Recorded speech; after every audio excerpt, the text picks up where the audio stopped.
평론가 조우석입니다. 독자 여러분, 박근혜 대통령 사기 탄핵의 결정적인 사유가 됐던 게 무엇인지 기억하실 겁니다. 바로 이른바 드레스덴 연설문 유출 사건이었습니다. 기억하시죠? 벌써 그게 7년 전입니다. 2016년 10월 달입니다. 손석희가 앵커로 있던 JTBC가 이른바 특종 보도를 하면서 국민들에게 충격을 안겨줬던 뉴스였습니다. 드레스덴 연설문이 뭐였냐?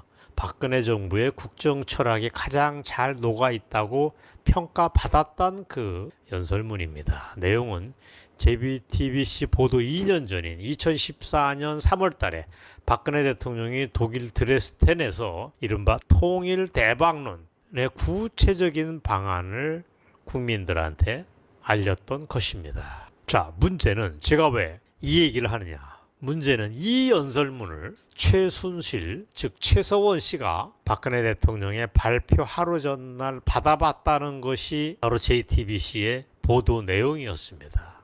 그 방송이 나가는 즉시 온 국민은 최서원 국정농단의 결정적인 단서가 드러났구나 라고 생각하면서 바로 떡심이 풀렸습니다. 야, 이거 박근혜 정부가 이걸로 끝나는가 하는 생각과 함께 그야말로 심리적으로 한풀 거대하게 꺾이고 말았습니다. 자, 복습을 겸해서 그때 뉴스, 손석희가 했던 뉴스의 캡처를 4개를 보시겠습니다. 자, 이거는 박근혜 대통령의 연설 모습입니다. 그리고 이거는 손석희 그 친구의 보도 내용입니다. 2개를 보셨고, 이건 당시 뉴스 보도 때 JTBC가 슬쩍 등장시켜서 국민의 공분을 사도록 했던 최서원 씨 비호감을 유발하는 그런 포즈를 짓고 있는 최서원의 모습을 그때 슬쩍 내보냈던 것입니다. 그리고 마지막 사진이 뭐냐? 그 최서원이 3월 28일 연설문 공개 하루 전에 그걸 봤다고 그래픽까지 만들어서 손석희는 떠들어댔습니다. 그래픽 가운데 보면 있지 않습니까? 하루 전날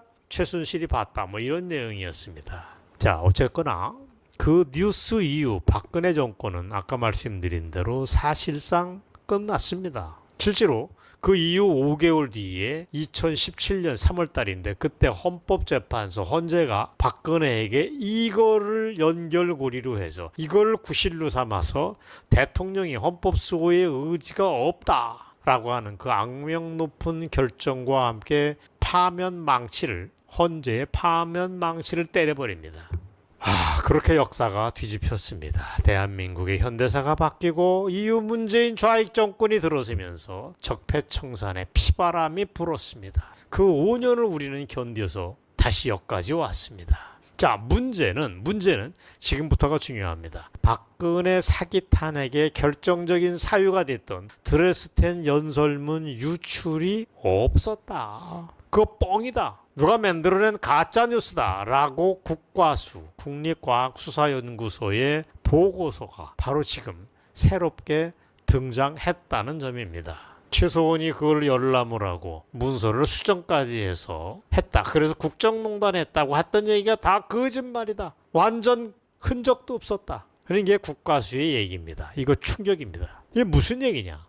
JTBC는 물론이고 거기에 동조했던 기소를 했던 검찰 측이 한입이 돼서 한결같이 주장해왔던 최서원이 태블릿 PC를 통해서 드레스덴 연설문을 열람한 건 물론이고 수정까지 했다고 한 얘기 등이 모두 허위 사실이었다는 게 새삼 밝혀진 것입니다. 그럼 어디에서 이런 놀라운 뉴스가 터진 거냐라고 여러분이 저한테 물으실 것입니다. 놀랍게도 그 손석희를 명예훼손했다는 이유로 무려 7년째, 6년째 재판을 받고 있는 변희재의 미디어워치 측에서 깜짝 놀랄 만한 의견서를 냈습니다. 그 의견서는 22일, 그러니까 목요일에 열리는 명예훼손 문제를 다루는 손석희와 그의 JTBC라고 하는 방송을 명예훼손했다라고 하는 게 다루는 항소심 재판부의 재판이 열리는데 거기에 정식으로 제출을 했습니다.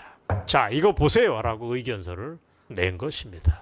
이걸 저도 봤지만 정말 꼼짝마라가 아닐 수 없습니다. 누가 이걸 외면할 수 있습니까? 문제는 지금까지 누군가 자세히 들여다보지 않았을 따름이지만 그 문건 이번에 미디어워치에서 드러난 28페이지짜리 최순실 태블릿 PC랑 관련된 국과수의 감정 자료 2017년 12월 21일자입니다. 그 사진을 지금 앞에 보고서의 표지만 여러분과 함께 보여드리겠습니다. 이거를 미디어워치 측에서 면밀하게 훑어봤다. 그걸 근거로 해서 JTBC와 검찰이 주장해온 최순실의 태블릿을 통한 연설문 열람, 수정했다고 하는 주장은 모두가 허위라는 게 몽땅 만천하에 드러난 것입니다.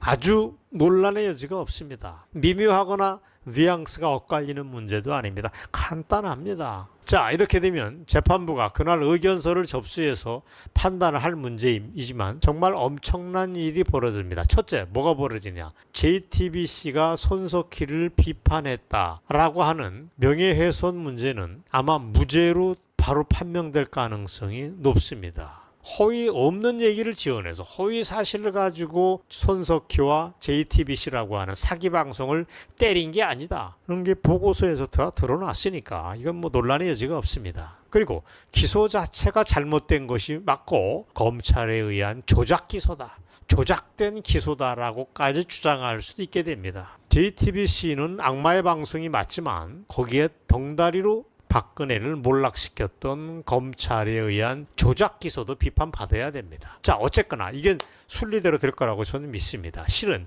이 파문이 더욱 커질 수 있습니다. 즉 박근혜 전 대통령의 공무상 비밀 누설죄, 그래서 박근혜는 잘못했다라고 하는 법원의 유죄 판결도 뒤집히게 됩니다. 그게 끝이 아닙니다. 결정적으로 헌법재판소 헌재가 대통령직을 파면했던 그 결정이 잘못된 것이다. 그렇다면 이 문제랑 둘러싸가지고 박근혜 대통령 측에서 재심을 청구할 수 있는 길이 짜자잔 하고 열릴 수도 있게 되는 것입니다.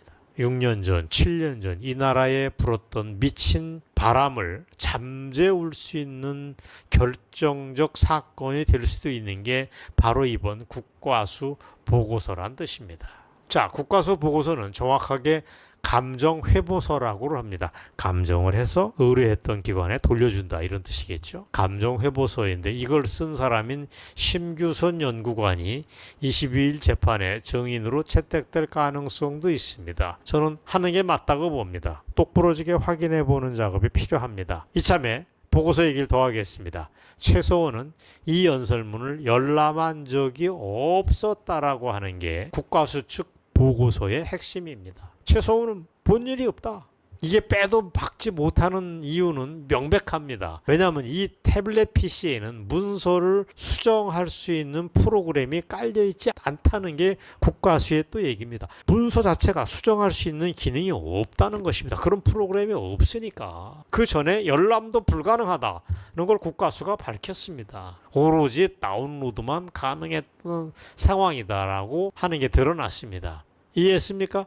최서원이 그 연설문을 열람, 즉 열어본 적도 없지만 설사 수정을 하려고 했더라도 그 수정할 수 있는 프로그램이 없으니까 가능하지 않았다는 얘기입니다. 그리고 국과수에 따르면 온라인상 프로그램으로 이 연설문 수정 작업을 한 흔적 역시 전혀 없다고 밝혔습니다. 그렇다면 이 얘기는 게임 셋입니다. 사실상 끝난 것입니다. 너무 심플합니다. 자, 두 가지만 기억하면 됩니다. 지금까지 미디어워치 측은 최서원이가 컴맹이다. 따라서 이 태블릿 PC의 소유주도 아니다.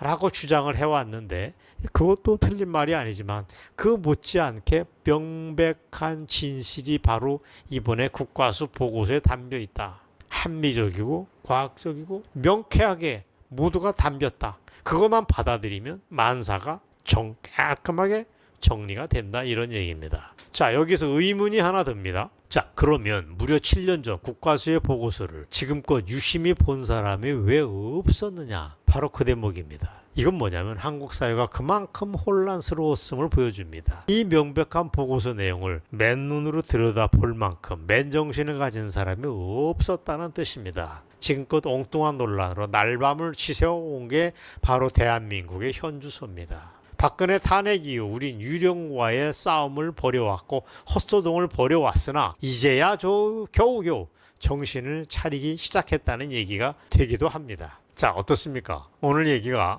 이거 사필 규정이다 하는 느낌을 여러분이 받으실 텐데 제가 바로 그런 의도여서 이 방송을 합니다. 자, 그래서 남은 문제가 있습니다. 조금은 빠른 얘기지만 박근혜 대통령이 정말 재심을 자기를 탄핵시킨 그 헌재의 그 결정에 대한 재심 청구를 할까 하지 않을까 하는 문제가 있습니다. 이건 좀 지켜보고 검토해야 될 문제입니다. 이 정도의 증거가 나왔으면 박근혜 대통령이 재심 신청을 무조건 해야 됩니다. 왜? 바로 이 문제로 오래 투쟁을 해온 사람이 아스팔트 우파 포함해서 적지 않습니다. 심지어 헌재 앞에서 목숨을 잃은 사람도 있었습니다. 그리고 그 전에 대한민국이 체제전쟁에 휘둘려 왔던 면서 겪어야 됐던 마음고생, 기회비용, 대한민국의 혼란은 정말로 끔찍했습니다. 바로 이걸 바로잡을 책임이 박근혜 전 대통령에게는 있는 것 아닙니까? 그 책임을 지는 최소한의 역할이 바로 사기 탄핵을 재심을 청구하는 것입니다. 헌재, 당신들이 뭘 믿고 함부로 탄핵 망치에 휘둘렸느냐?